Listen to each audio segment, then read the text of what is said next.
पाठ 20 पत्तियों का चिड़ियाघर। पहला प्रश्न, बरगद के पेड़ के बारे में 5 वाक्य लिखिए। तो देखिए 5 वाक्य है। पहला, बरगद का पेड़ विशाल होता है। दूसरा, इसे वट और बड़ भी कहा जाता है। तीसरा, इसका तना सीधा, मोटा और कठोर होता है। चौथा, इसकी शाखाओं से जड़ें निकलकर हवा में लटकती है। और पांचवा, इसकी सहायता से ऑक्सीजन की प्राप्ति होती है। दूसरा प्रश्न करते हैं, आपको भोजन कहाँ कहाँ से मिलता है? तो इसका उत्तर है कि हमें भोजन पेड़ पौधों तथा जानवरों से प्राप्त होता है। पेड़ पौधों से हमें हरी सब्जियां मिलती हैं, पेड़ पौधों से हमें फल मिलते हैं और जानवरों से हमें दूध मिलता है। और जो मांसाहारी लोग हैं, जो मांस का सेवन करते हैं, वो जो कुछ जानवर हैं, जीव हैं, जैसे मुर्गी और बकरे, इनका सेवन भी करते हैं मांस के रूप में। और इसके अलावा जानवर से हमको और भी चीज़ें प्राप्त होती है, जैसे मधुमक्खियों से हमें शहद की प्राप्ति होती है। तो हमें भोजन इन चीज़ों से, यानी पेड़ पौधों से और जानवरों से प्राप्त होता है। आइए अगला प्रश्न करें।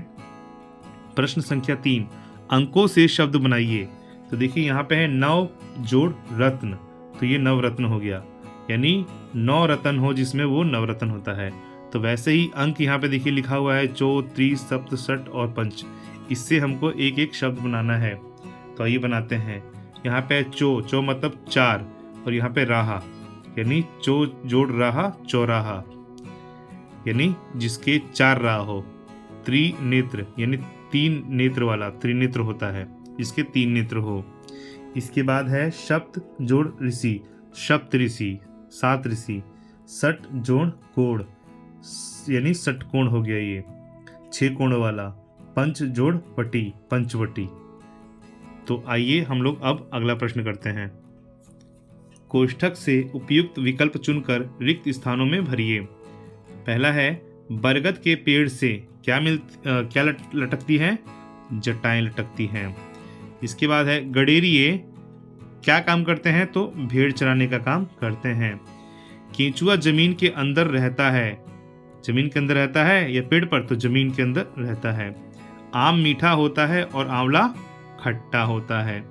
बरगद हमें शीतल छाया देता है और नारियल फल है। आइए अगला प्रश्न हम लोग करें। प्रश्न है, दिए गए गद्यांश में विराम चिन्ह का प्रयोग कीजिए। तो देखिए इसमें कोई विराम चिन्ह नहीं लगा हुआ है, हमको इसमें विराम चिन्ह लगाना है कि कहाँ कहाँ पर कौन कौन सा विराम चिन्ह लगेगा। तो पहला है, 40 करोड़ भाई बहन ठीक ही तो कहते हैं। तो देखिए 40 करोड़ भाई बहन के बाद हमको यहाँ पे एक चिन्ह लगा देना है। इसके बाद ठीक ही तो कहते हैं बापू। इसके बाद एक पूर्ण विराम। इसके बाद है, जब तक इन सबके पास कुर्ते नहीं होंगे के बाद एक अल्प विराम। वे कैसे पहनेंगे? तो यहाँ पे एक प्रश्नवाचक चिन्ह।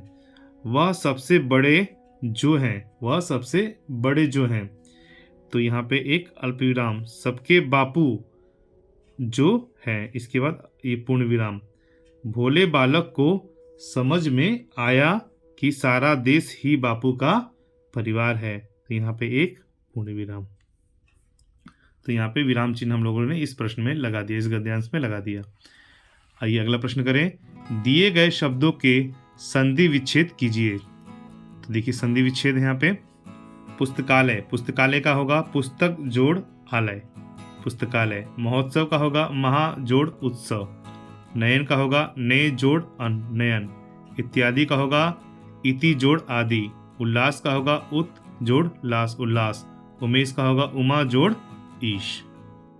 प्रश्न संख्या 7, दिए गए शब्दों के लिंग बदलकर लिखिए। जादूगर का होगा जादूगरनी। पत्ता का होगा पत्ती। पति का होगा पत्नी। श्रीमान का होगा श्रीमती। डंडी का होगा डंडा। और चूहा का होगा चूहिया। प्रश्न संख्या 8, विभिन्न तरह के पेड़ पौधों के चित्र बनाइए और उनके नाम लिखिए। तो देखिए इन बॉक्स में हम लोग अलग अलग प्रकार के पेड़ पौधों के चित्र बच्चों से बनवाएंगे। बच्चे इसमें अलग अलग प्रकार के पेड़ पौधों के चित्र बनाएंगे, जैसे नारियल का पेड़, आम का पेड़, बरगद का पेड़, और उनका नाम भी इसमें लिख देंगे। 5 फलों के बारे में लिखिए जो देखने में छोटे होते हैं। पहला है आंवला। आंवला खट्टा होता है। जामुन। जामुन का स्वाद मीठा होता है। अंगूर। अंगूर को फलों में सर्वोत्तम माना जाता है। शहतूत। शहतूत खाने से आंखों की रोशनी बढ़ती है। बैर। बैर हरे रंग का होता है। तो ये सभी जो है वो देखने में बहुत ही छोटे फल होते हैं। अगला है बताइए कौन क्या खाता है। 10वां प्रश्न। तो कीचुआ। कीचुआ मिट्टी खाता है। चिड़िया। चिड़िया दाना खाती है, अन्न खाती है, फल खाती है और अनाज खाती है। इल्लियाँ। इल्लियाँ पत्तियाँ और कीट खाती है। गाय। गाय घास, भूसा, अनाज, हरी पत्ती आदि खाती है। आदमी। आदमी फल, अनाज, सब्जियां और मांस का सेवन करता है, यानी इन्हें खाता है। 11वां प्रश्न। नागरिक शब्द नगर और इक लगाने से बना है। आप भी इक लगाकर नए शब्द बनाइए। तो नगर जोड़ इक नागरिक हो गया। वर्ष जोड़ इक वार्षिक बन गया। समाज जोड़ इक सामाजिक बन गया। दिन जोड़ इक दैनिक बन गया। व्यवहार जोड़ इक व्यवहारिक बन गया। इतिहास जोड़ इक ऐतिहासिक बन गया। और विज्ञान जोड़ इक वैज्ञानिक बन गया। इसी के साथ हमारा ये अध्याय यहीं पे समाप्त होता है। मिलते हैं अगले अध्याय में।